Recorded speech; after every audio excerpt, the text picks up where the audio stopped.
هي الحلقات تحفظني بآيات من القرآن، هي الحلقات تملأني بحب المصطفى العدنان، هي الحلقات تحفظني بآيات من القرآن، هي الحلقات تملأني بحب المصطفى العدنان، وأخلص نيتي دوما لرب واحد ديان بروح ملؤها طهر.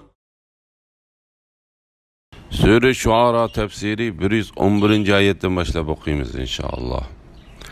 Bismillah, elhamdülillah, ve salatu ve selam ala Resulillah. Esselamu aleyküm ve rahmetullahi ve berekatuh. Tüvendi diktanlığa İbn Kesir Rahimullah'ın Kur'an-ı Kerim tefsiri Uygurca tercümesi Şuara suresi 111. ayetten başlayıp okuyayım inşallah. Euzu billahi mineşşeytanirracim. Ula ey Nuh, sana töven tabiqideki adamlar ergeşken tursa sana biz iman etamdık dedi. Nuh aytdi, men ularning nima qilganligini uqmayman. Agar bilsanglar ulardan hesap elishni faqat Rabbim ustiga olgan. Men mu'minlarni qo'g'lib etmayman. Men faqat ochiq-oshkori ogohlantiruvchiman. Nuh alayhissalomning qavmi uningga biz sana iman etmaymiz. Biz içimizden sana ergeşken ve işengen en tüven tabiqideki kişiler bilen bile sana ergeşmeymiz dedi. Allah Teala ularning deganlarini bayon qilib mundaq dedi. Ular ey Nuh, sana tüven tabiqideki adamlar ergeşken tursa sana biz iman etamdık dedi. Nuh aytdi, men ularning nima qilganligini uqmayman. Ya'ni tüven tabiqidagilarning manga ergeşkenligidan manga birer ziyon bo'larmidi? Agar ular haqiqatni izlab manga ergeşken bo'lsa, ish shu bo'yicha bo'ladi. Mening ularni surishti qilib tekshirib beqishim lozim emas. Men faqat ularning manga bo'lgan ishonchisini qabul qilaman. Ammo ularning haqiqiy ahvolini Alloh taologa topshiraman. Agar bilsanglar, ulardan hesap elishni faqat Rabbim ustiga olgan. Men mu'minlarni qo'g'lib etmayman. Men faqat ochiq-oshkori ogohlantiruvchiman. Ya'ni men ogohlantiruvchi qilinib avatildim. Kim menga bo'ysunadigan, ergishadigan va menga ishonadigan, mayli u 100 obro'li kishi bo'lsin yoki 100 obro'y yo'q odat kishi bo'lsin, yoki martabali kishi bo'lsin yoki tuvan tabiqidagi kishi bo'lsin, u mening qatorimdagi va men uning qatoridagi odam hisoblanamiz. Ular aytdi, ey Nuh, agar sen payg'ambarlik da'vatingdan yanmasang, sen cho'qim tosh kesak qilinib o'ldirilguchilardan bo'lasan. Nuh aytdi, Rabbim, qavmim meni haqiqatan inkor qildi. Men bilan ularning orasida hukm chiqargin. Meni va men bilan birga bo'lgan mu'minlarni qutqizgin. Biz uni va odamlar, hayvonlar bilan liq to'lgan kiyimida uning bilan birga bo'lganlarni qutqazdik. Ularni qutqazgandan keyin ondan qolganlarni g'arq qildik. Buningda tafakkur qilguvchilar uchun albatta cho'ng ibrat bor. Ular, ya'ni kishilarning to'lisi iymon etquchi bo'lmadi. Sening Rabbing haqiqatan nihoyat g'olibdir, nihoyat mehribondir. Nuh alayhissalomning qavmining Nuh alayhissalomga tahdid solganligi, Nuh alayhissalomning ularga qarshi duo qilganligi va ularning halok bo'lib ketganligi to'g'risida. Nuh alayhissalom ularning ichida uzun muddat turib, ularni Allah Teala tarafiga kech kunduz oshkor yo'shurun chaqirdi. Nuh aleyhisselam ularni qachonki Alloh taolo tarafiga chaqirsa, ular kofirlikqa va chaqiriqni qabul qilmaslikqa ching turdi. Qabul qilmaslikda ching turdi va oxirida mundaq dedi: "Ey Nuh, agar sen yanmasang, ya'ni agar sen bizni diningga chaqirishingdan yanmasang, sen cho'qim tosh kesak qilinib o'ltirilguchilardan bo'lasan. Ya'ni albatta biz seni chalma kesak qilamiz." Bu vaqtida Nuh aleyhisselam ularga qarshi Alloh taolo ijobat qilgan duosini qilib mundaq dedi: "Rabbim, qavmim meni haqiqatan inkor qildi. Men bilan ularning orasida hukm chiqargin. Meni va men bilan birga bo'lgan mu'minlarni qutqizgin." Alloh taolo bu vaqtda mundaq dedi: "U Robbiga, haqiqatan men bo'zaq qilindim, yordam qilgin" deb duo qildi. Osmonning darvozalarini quyilib yoqchi yomg'ir bilan ichivatdik. Zamindan buloqlarni etildirib chiqardik. Alloh taqdir qilgan ularni g'arq qilib halok qilish ishiga binoan yomg'ir suvi bilan buloq suvi bir-biriga qo'shildi. Nuhni taxta va mixla bilan yasalgan kiyimiga soldik. Kiyimi bizning himoyamiz ostida mang'atdi. İnkar qilinganni, ya'ni Nuhni mukofotlash uchun Nuhning qavmini g'arq qildik. Biz uni va odamlar, hayvonlar bilan liq to'lgan kiyimida uning bilan birga bo'lganlarni qutqizdik. Ularni qutqazgandan keyin ondan qolganlarni g'arq qildik. Ya'ni biz Nuh alayhissalomni va uningga ergashgan barliq kishilarni qutqizdik. Uning iymon etmagan va uning buyrug'iga qarshi chiqqan hamma kishilarni suvga cho'ktirib etdik. Suvga cho'ktirib etdik.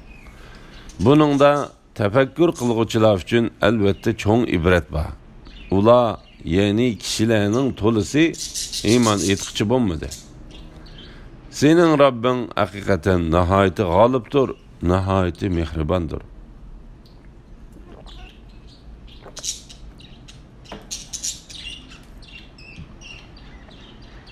Ad xalqi payg'ambarlarni inkor qildi. O'z vaqtida ularga qarindoshi Hud aytdi: "Sizlar Allohdan qo'rqmamsizlar?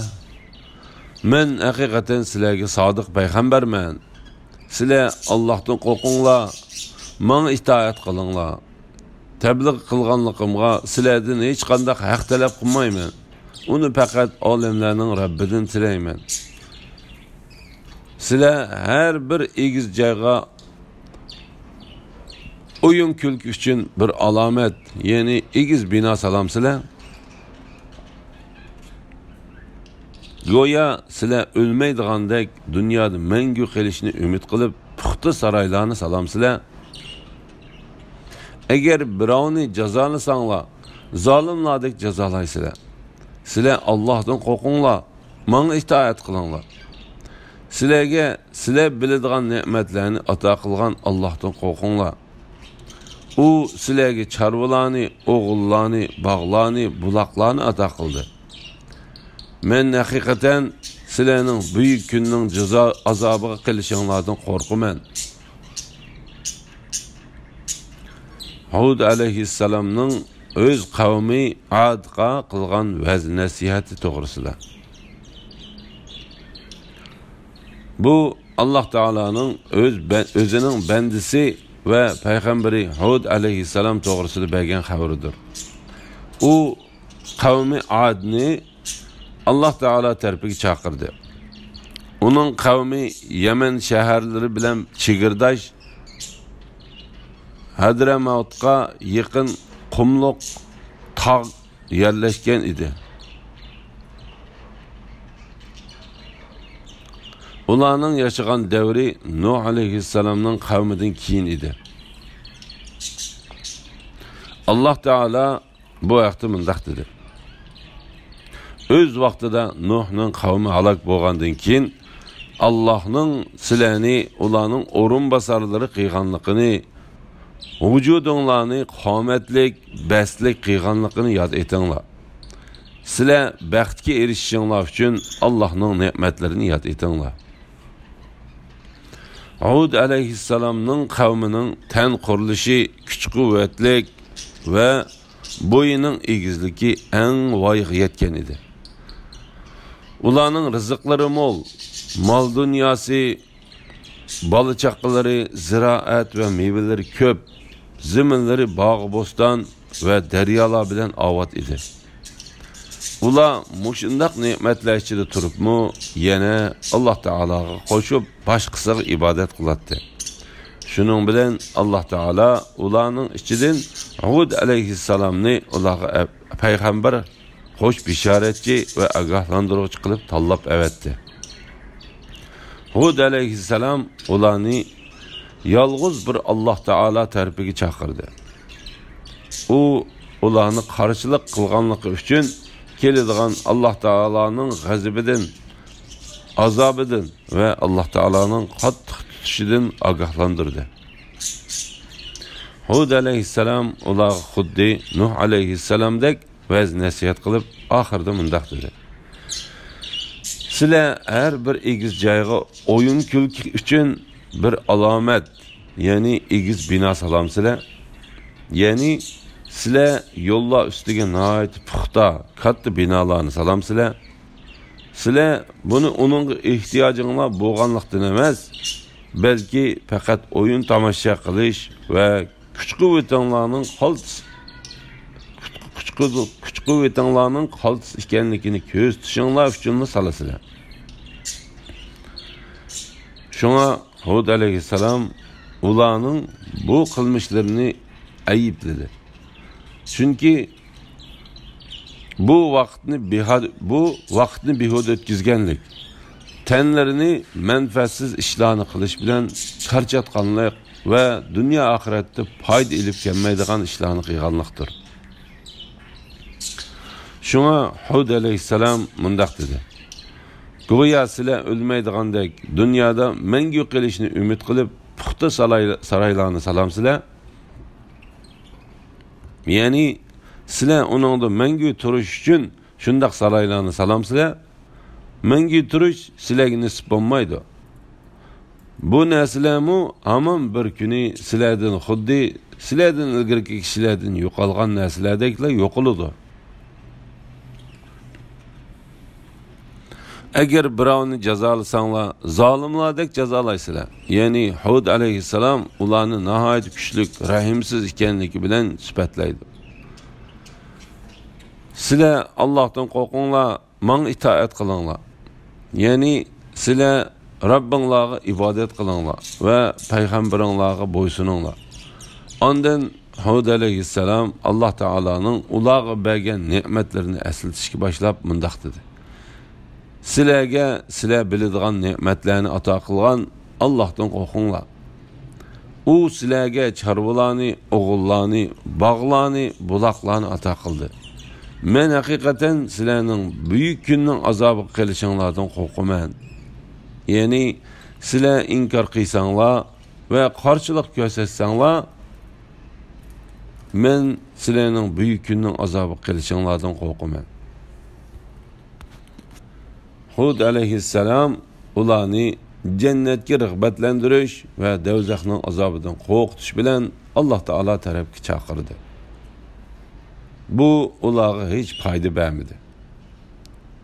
Ular aytdi: nasihat qilamsan, qilmamsan, baribir bizga o'xshash. Bu ya'ni butlarga cho'qinish faqat burunqilardan qolgan odat. Biz hergiz jazolanmaymiz. Ular uni, ya'ni Hudni inkor qildi. Ularni biz halok qildik.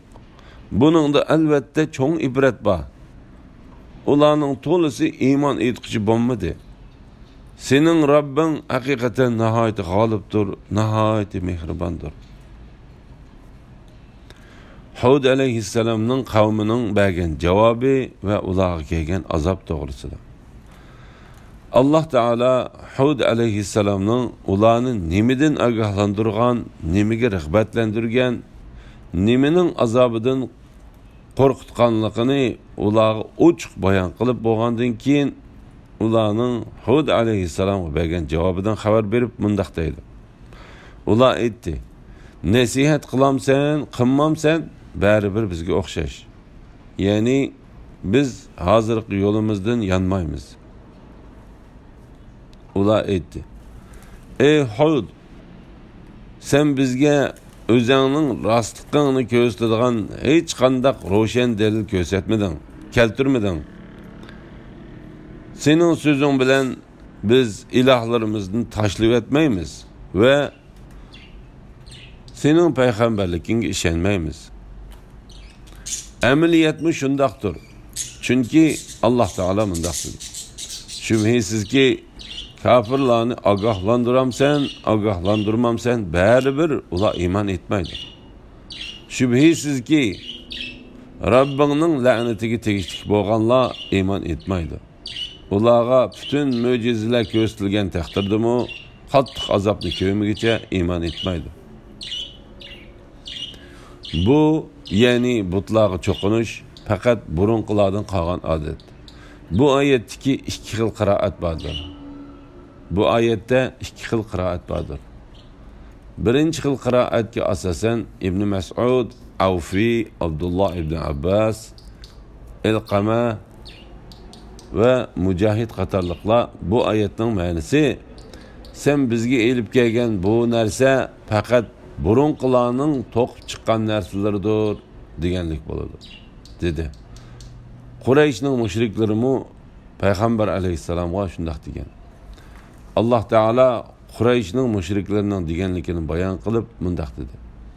Ular aytdi: "Bu burunqilarning afsonalaridirki, ularni u yozdirib olgan. Hifz qilib olish uchun uningga atigan oqshomda o'qib berilyotdi." Kafirlar bu, ya'ni Qur'on faqat u, ya'ni Muhammad sallallohu alayhi vasallam o'zi to'qigan yolg'ondir. Uni to'qishga boshqa bir qavm, ya'ni ahli kitob yordam bergan deydi. Ular payg'ambar alayhisalomga bo'hton choplash bilan uningga zulm qildi va yolg'onni chopladi. Ular aytdi: "Bu burunqilarning afsonalaridirki, ularni u yozdirib olgan. Hifz qilib olish uchun uning atigan oqshomda o'qib berilyotdi." Ularga, ya'ni mushriklarga, Rabbinglar payg'ambarga nimalarni nozil qildi deyilsa, ular masxir qilib, qadimkilarning afsonalarini nozil qildi deyishidi. La ilaha illalloh Muhammad rasululloh. Estağfirullah. İkinci xil qiroatga asosan boshqa olimlar bu oyatning ma'nosi biz amal qilib kelayotgan bu din ata bovularimizdan iborat ilgirkilarning dinidir. Biz ularga ergashuvchilar va ularning keyindan mangdigan kishilardirmiz. Ular qanday yashagan bo'lsa, bizmi shunday yashaymiz. Ular qanday o'lgan bo'lsa, bizmi shunday o'lamiz. Qayt terilish va qiyomat deganlar yo'q narsadir deganlik bo'ladi. Shunga ular biz hargiz jazolanmaymiz dedi. La havla va la quvvata illa billah. La ilaha illalloh Muhammad rasululloh. Ular uni, ya'ni Hudni inkor qildi. Ularni biz halok qildik. Ya'ni ular Hud alayhissalomni inkor qilishlarida, uning qarshi turishlarida va tarsalik qilishlarida davomlashaverdi. Shunga Alloh taolo ularni halok qildi. Alloh taolo Qur'onning nurg'unlagan yerlarida ularni haddidan ziyoda qattiq va sovuq bo'ron avatib halok qilganligini bayon qildi. Ularning halok qilinishi ularning sifatlarining tipidan bo'ldi. Chunki ular eng kuch-quvvatga to'lgan kishilar edi. Alloh taolami ularni nihoyat qattiq va sovuq bo'ronni avatish bilan halok qildi. Alloh taolo bu vaqtda mundaq dedi: Rabbingning Ad kuchlik Eramni qandaq jazolaganligini ko'rmadingmi? Bu qadimki Ad qavmidir. Alloh taolo qadimki Ad qavmini halok qilganlik haqida mundaq dedi. U, ya'ni Alloh qadimki Adni halok qildi. Qadimki Ad bo'lsa Nuh alayhissalomning o'g'li Samning o'g'illaridan biri bo'lgan Eramning naslidandir. Bular Chidirlarda yashaydi. Kimiki Eram degan atalg'u odamning ismi emas, balki shaharning ismi deb o'ylab qolsa, u bu ma'lumotni Kaib va Vahib deyiladigan Yahudilarning so'zlaridan olgandir. Bu ma'lumotning hech qanday asosi yo'q. Shuna Alloh taolo mundaq dedi: Bundaq odamlar boshqa shaharlarda yaratilmagan edi. Ya'ni kuchlilikda, rahimsizlikda, qo'pollikda va kuchli ustun turishda mushu qabiladagi odamlar boshqa shaharlarda yaratilmagan edi. Mubada Eram degan atalg'udan odamning ismi ko'z tutilmay, shaharning ismi ko'z tutiladigan bo'lsa, Alloh taolo albatta bundaq shahar boshqa shaharlarda selinmagan edi deydi. Alloh taolo Ad qavmi haqida mundaq dedi: Ad bo'lsa zaminda Allohning bandalari Hud va uning bilan iymon etganlarga haqsiz ravishda yo'g'onchilik qildi. Ular kuch-quvvatda bizdan kim ortiq dedi.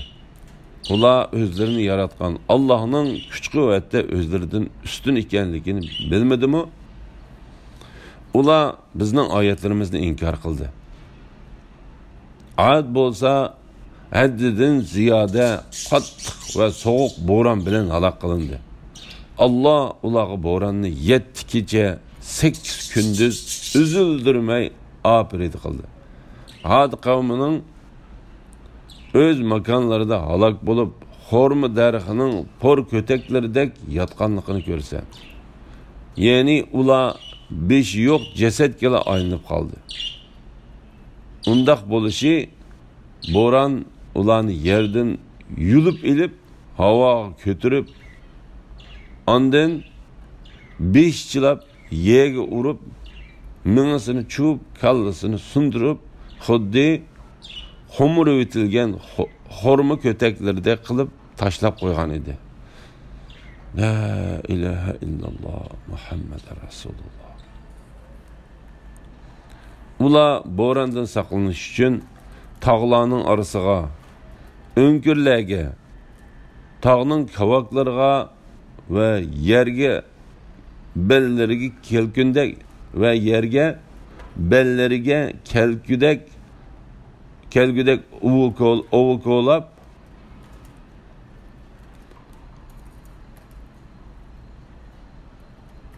kirib oldi.